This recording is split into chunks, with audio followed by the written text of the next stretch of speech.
उसको सजना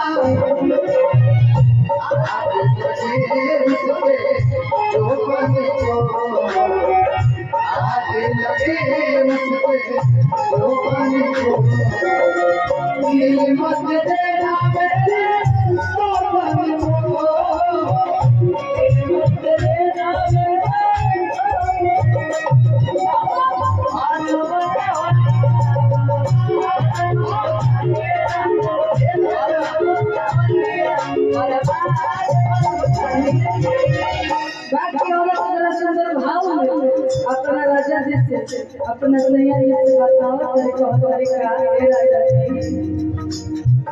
आपके जेका सुनना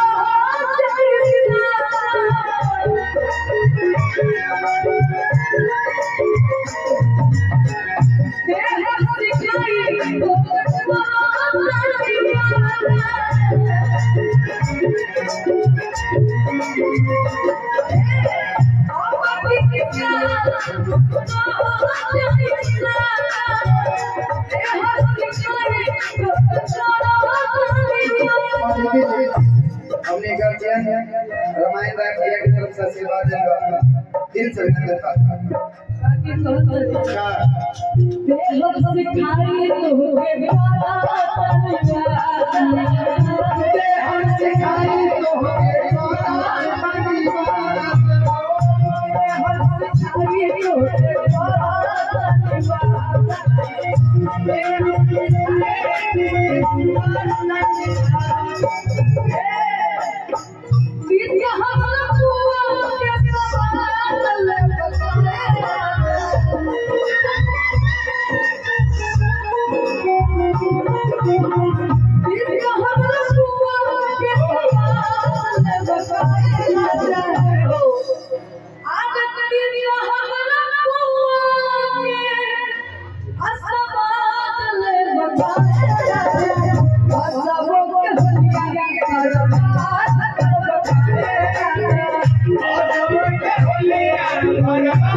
सब लोग का थोड़ा मोड़ा फरमाइश से हम और तो चलेंगे उसी तरफ इसी गाना में कोई लग जाएगा। मेरा नाटक गाना है लहरारी में है।